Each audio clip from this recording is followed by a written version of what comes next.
It was the early morning of June 14, 2020, when Ethan Harper and Lucas Grant loaded up their bikes onto the back of Ethan's dark blue Subaru Outback and left their small apartment in Sacramento. The two had been best friends since high school, both thrill-seekers, both obsessive about outdoor adventures.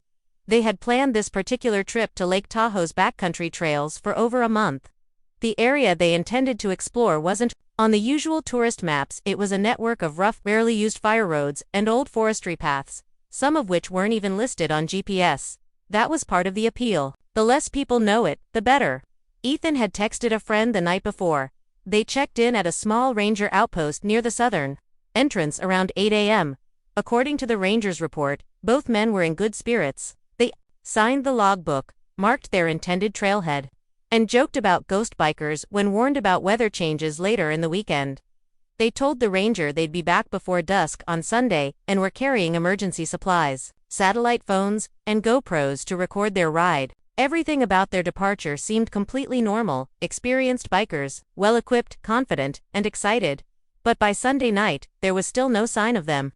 At first, their families assumed they'd just lost track of time, or stayed the night to capture a sunrise ride. But by Monday morning, when both men failed to report to work and neither could be reached, the alarm was raised. The search began with park rangers tracing the route the two had logged, but within hours, they realized nothing added up.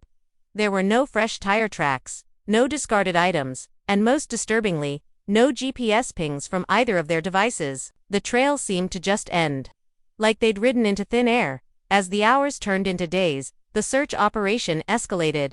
Over 100 volunteers, K-9 units, helicopters with infrared cameras, and drones were deployed across a 10-mile radius around the last known location. The terrain was difficult: jagged cliffs, thick pine forest, sudden drops, and animal tracks everywhere. But despite the aggressive search efforts, not a single item was recovered. No bikes, no clothing, not even a broken branch to indicate a struggle or fall. It was as if the forest itself had swallowed them whole.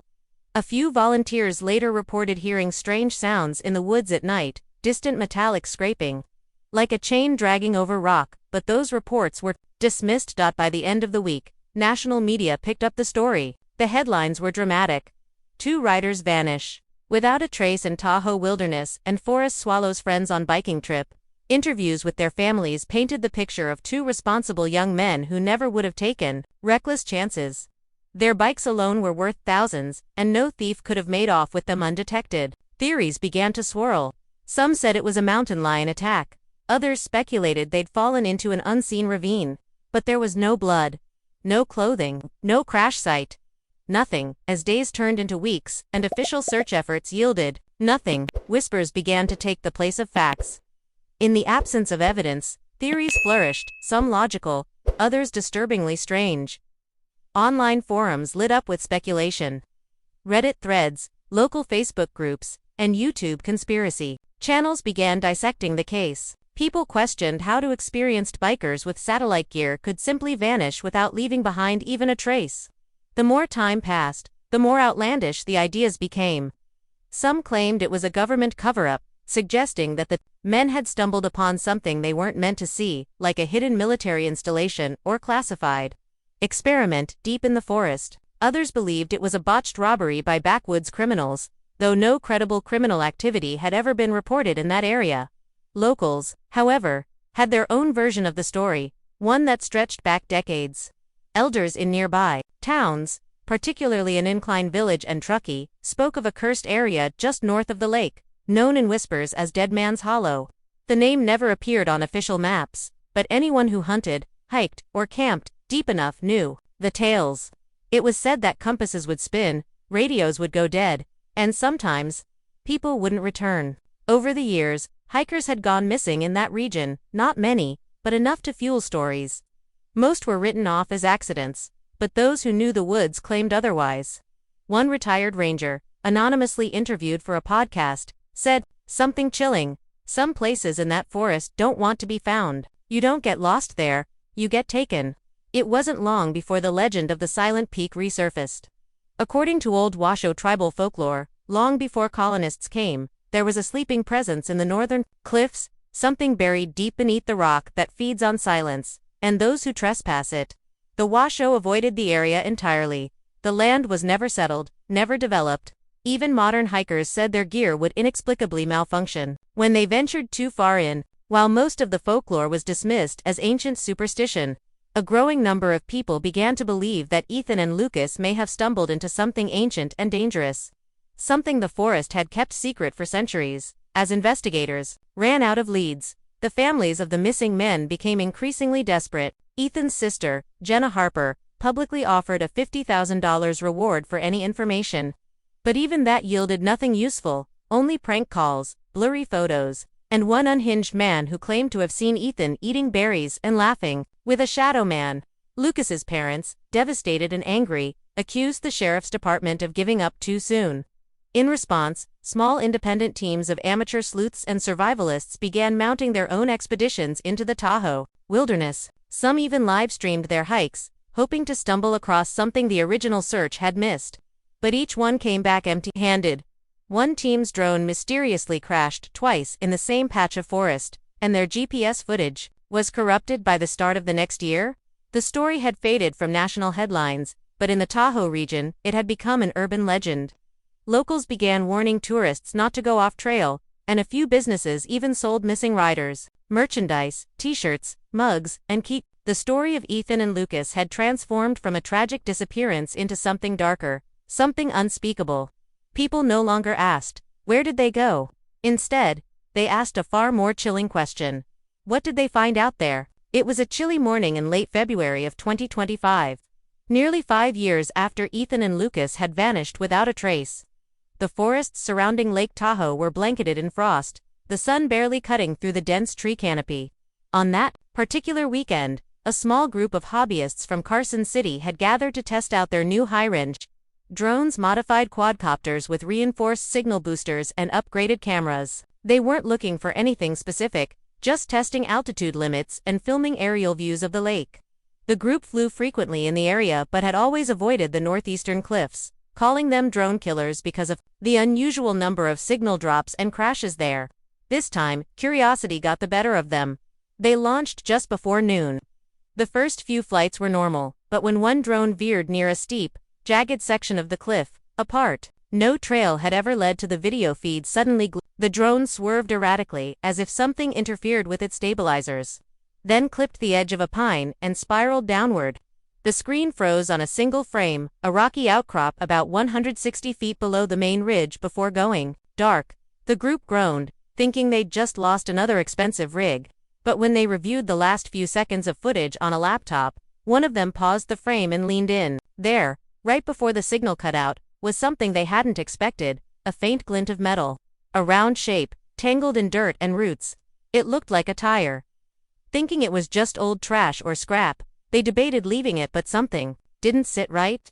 One of them, a man named Trevor, insisted on climbing down to retrieve the drone and check the ledge. The descent wasn't easy. The cliff face was sharp and unstable, and there were no official trails anywhere near it. It took nearly 2 hours to rappel down with basic gear.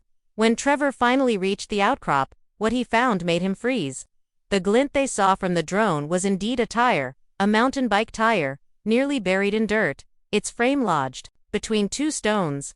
Nearby, hidden beneath years of leaves and dust, was a partially crushed helmet, a faded backpack, and something else, a bone, bleached white by the sun. Trevor didn't touch anything. Shaking, he marked the location on GPS, climbed back up, and called authorities. By nightfall, a specialized recovery team had been dispatched. What they found on the ledge matched the gear descriptions from the original 2020 missing persons report. The bike frame, though rusted and damaged, bore Ethan Harper's initials scratched near the handlebars. The helmet still had a GoPro attached to it. The backpack contained torn fabric, wrappers, and a broken compass. And the bone, later confirmed to be a human femur, was the first physical evidence ever recovered in the case. Nearby, part of a shoe sole was found pressed under loose stone. The local sheriff's office immediately sealed off the area, calling it an active recovery site. Word spread quickly. News crews returned to Tahoe, true crime bloggers lit up their feeds, and speculation roared back to life. How had this evidence been missed for so long? Why was it located so far from the original search zone, and in such a dangerous, hidden spot? But the biggest question wasn't how it got there. It was this. Why was only one set of remains found? The items belonged to Ethan, but the bone was matched to Lucas Grant. The second man, the one supposedly wearing that gear, was still missing. And though the cliff seemed to offer some answers, it would soon raise far more terrifying questions than anyone expected. When the sheriff's office returned to the ledge the following morning, they brought with them a forensic team, a drone crew, and a mountain rescue unit trained for unstable terrain. The ledge itself was small, maybe 12 feet wide, a narrow stone shelf jutting out from a near vertical cliff face, over 160 feet above the forest floor below. Wind howled against the rock as the team anchored ropes and descended carefully. What struck them immediately was the state of the site. Unlike typical outdoor decay, which scatters evidence over time, this scene felt frozen. The bike frame hadn't rolled. Despite the slope, the backpack hadn't been moved by animals. The items seemed deliberately tucked in, almost wedged between rocks. It was as if someone had carefully placed them there, and then vanished. Forensics swept the area. Soil samples, blood traces, footprints, anything that could help reconstruct what had happened. Surprisingly, there was no blood. Not even the faintest trace. The bike frame had a bent front fork, suggesting impact, but not at fatal speed. The helmet was cracked, but again, no blood. The GoPro was removed carefully and handed off for digital recovery. In the dirt, they found remnants of a burned matchbook, which shouldn't have survived the weather. And nearby, under a flat rock that looked like it had been lifted and set down again, they found a torn, weather-worn journal page, barely legible. Only fragments remained. Not just shadows anymore. We circled back. I told him to stay put. But the most unnerving discovery came during a second sweep of the surrounding cliff wall. A geologist assisting the recovery effort noticed something strange in the rock about 20 feet above the ledge, a collapsed opening, possibly a cave entrance. It was partially obscured by a rockfall, likely caused by a small landslide years ago. The team managed to shift some of the lighter debris and confirmed it led into a shallow pocket, maybe 15 feet deep. The air inside was stale and dry. What they found there shook even the most seasoned officers. On the far wall, carved into the stone with what appeared to be fingernails or a sharp rock, were dozens of frantic markings. Some were scratches, others crude words. The clearest one read, "He's not me." The implications were disturbing. If this was a shelter, had one of them survived here for some time? Had they taken refuge during a storm? Or worse, had one of them been trapped? The size of the cavity suggested it would have been pitch black once inside. But why were the carvings so erratic? Why was there no body, no remains, no sleeping bag or fire pit? Search teams fanned out, hoping to find another route into the cave from above or behind, some secondary entrance that may have caved in. They found none. A rock sample was taken and dated. The collapse had occurred roughly 4 to 5 years ago, right around the time of the disappearance. As recovery efforts were halted for the night, deputies stood at the ledge, staring down into the thick forest canopy below. The silence was oppressive.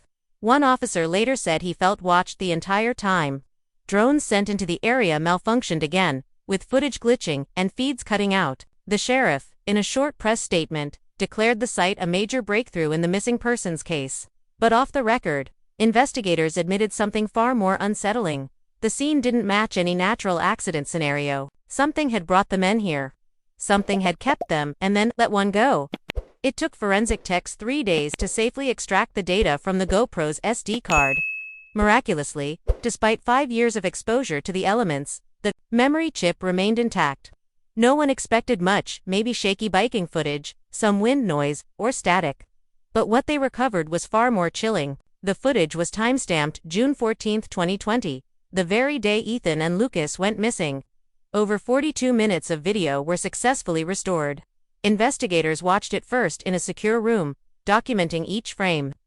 One analyst reportedly left halfway through the screening, pale and shaken. What began as a simple ride through the forest slowly unraveled into something no one could explain. The video opened with casual shots, Lucas riding ahead, Ethan laughing behind the camera. They joked about taking the unmapped trail they'd read about on a hiking blog. Birds chirped. The sun filtered through the trees. At minute 14, Lucas pointed out a deer trail splitting off from the main path. "Let's see where this goes," he said, and they veered off the known route. The scenery quickly changed. The trees grew denser, darker. The air, even through the mic, sounded still, too still. Ethan commented, "Feels like we're in a different forest."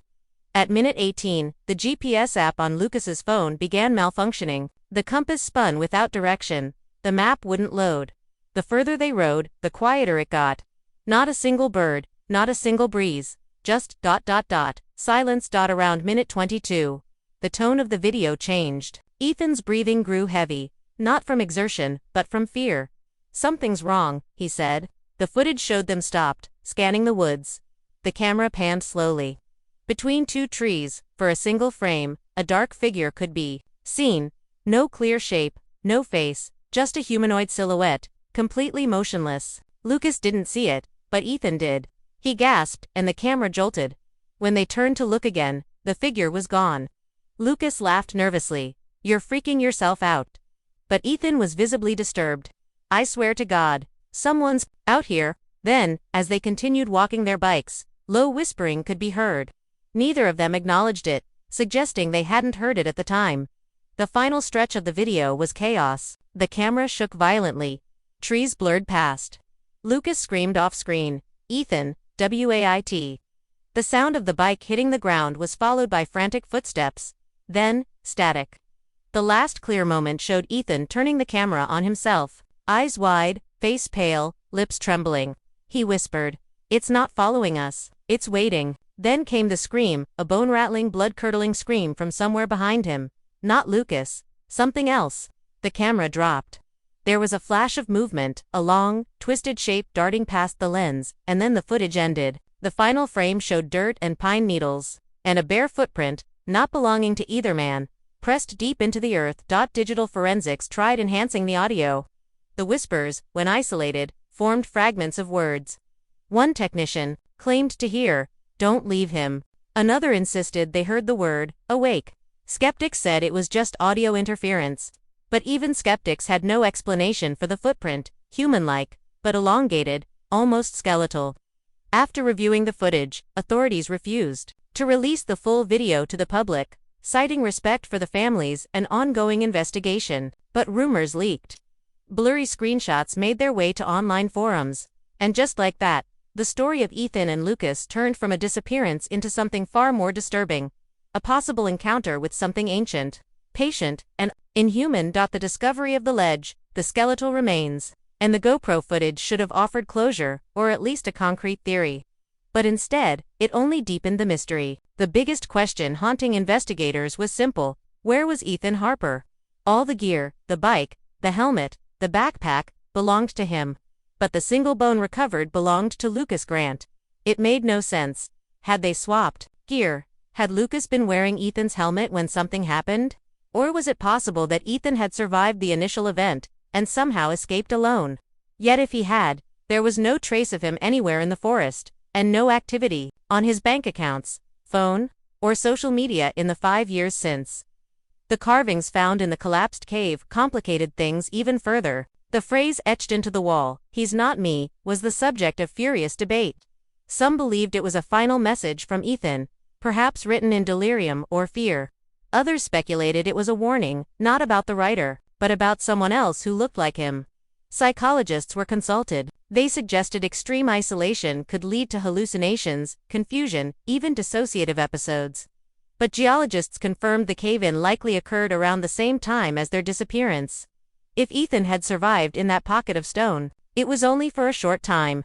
And yet no remains were found inside, just scratches, claw marks, and silence. Local law enforcement remained tight-lipped, but off the record, some officers admitted that the scene felt manipulated. One search and rescue volunteer described it this way: "It's like someone wanted us to find just enough to ask questions, but not enough to answer any of them." The idea of staged evidence crept into online discussion. A few theorists proposed a chilling possibility that someone or something had returned to the site in the years since the original search, deliberately leaving clues behind. But for what purpose? A message? A game? A trap? The forest, after all, had remained untouched for years. No hikers, no cameras, no disturbances. And yet, this ledge, this cave, this single GoPro card, had all survived. Lucas's parents were devastated all over again. They had spent years holding on to hope that their son had somehow escaped, and now they had a femur and no answers. Ethan's family, on the other hand, was tormented by the ambiguity. Was Ethan dead? If not, where had he gone, and why? Was he hiding? Had he succumbed to exposure in another part of the forest? Or was there a darker possibility, that he had never left, but had changed? The recovered GoPro footage had shown Ethan behaving strangely, whispering, looking over his shoulder, talking about something waiting. Some viewers noticed small inconsistencies in his appearance during the footage, his eyes unfocused, his voice shifting tones. Had something gotten into his mind? Or worse, the unanswered questions began to haunt not just the families, but the broader public. Forums were filled with arguments. Some insisted it was all a hoax, a viral stunt, or cleverly staged performance. Others went further, linking the case to other disappearances in similar regions.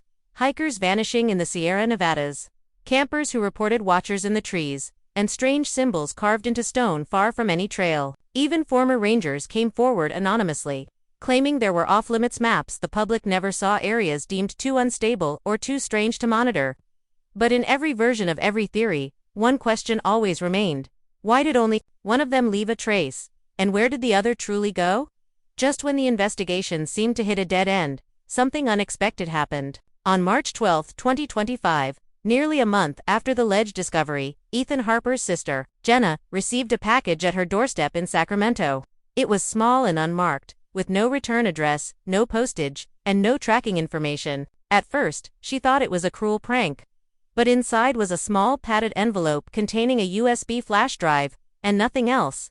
No note, no fingerprints, no explanation. Jenna, terrified but curious, brought it to the local police, who immediately took it into evidence. The drive was scanned for viruses, then opened by digital forensics. On it, there was just one file. A video, less than 90 seconds long. What they saw changed everything. The footage was grainy but clear enough. It showed a man, disheveled, gaunt, hollow-eyed, sitting inside what appeared to be a narrow, dark cave or stone-walled chamber. His face was partially lit by a dim source, possibly a dying flashlight or campfire. He was covered in dirt, his voice raspy. His beard was overgrown, his lips cracked. But despite the damage, there was no doubt. It was Ethan Harper. He looked directly into the camera, almost emotionless, as if drained of everything. Then he spoke. "If you're watching this, don't come looking. He's awake now, and he won't stop at me." He stared for a few seconds longer. His expression flickered something between terror and resignation. And then the screen went black. Forensic analysts examined every frame. There were no edits. No signs of digital manipulation. The background audio revealed a low-frequency hum, not caused by the camera, a noise that resembled breathing, or something deeper, slower, not human. The timestamp, embedded in the file's metadata, indicated the video had been recorded just 3 weeks earlier, long after Ethan had been presumed dead. Even more chilling was the file's location path. It had been saved in a folder named He Waits. Investigators were baffled. How could Ethan have survived for 5 years without a single trace? And who had sent the drive? More importantly, where had the footage been recorded? Using light analysis and natural reverb mapping, experts tried to narrow down the cave's possible location, but failed to find a match. It didn't line up with any known geological formations around Tahoe. There were no echoes, no wind sounds, and no light leaks, as if the space was sealed off completely from the outside world, almost as if it existed elsewhere. Then came the second twist. A facial recognition scan of Ethan's features, something subtle in his eye symmetry. His jaw alignment came back with a disturbing result. It didn't fully match previous images of Ethan, a 94% match, but not 100%. Investigators dismissed it as stress-induced changes. But on internet forums, the theory quickly took hold. Whatever made that video might not be Ethan at all. Jenna, devastated, watched the video once. She hasn't spoken publicly since law enforcement reclassified the case from a closed cold case to an open anomaly investigation. Paranormal researchers, former military personnel, and even cryptographers began descending on Tahoe. One group claimed the whispering audio embedded in the background of the video contained a repeating phrase in reverse. "He comes through the hollow." Others insisted the man in the video was sending a warning. Not to save him, but to stop something else from getting out. Something he had seen. Or worse, something that had seen him. So now we're left with a question that no one, not the authorities, not the families, not even the experts, has been able to answer. What really happened on that trail 5 years ago? Did Ethan Harper survive? Something unimaginable. Or did something else survive through him? The forest remains quiet. The ledge has been sealed. The case file sits open but untouched. And somewhere, out there, maybe in a cave no map has ever marked, or in a place that doesn't exist on Earth as we know it, a man, or something that looks like one, is waiting for someone else to come looking. And if that USB drive really was a warning, then maybe it wasn't meant for Jenna. Maybe it was meant for all of us. Some doors, once opened, don't close. And some disappearances are just the beginning. Fade out with echoing whisper. He's not gone.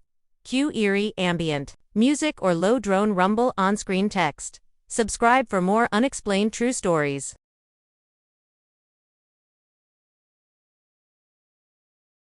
If you liked this video, don't forget to hit that like button, share it with your friends, and drop your thoughts in the comments below. Most importantly, subscribe and hit the bell icon so the next secret finds you first.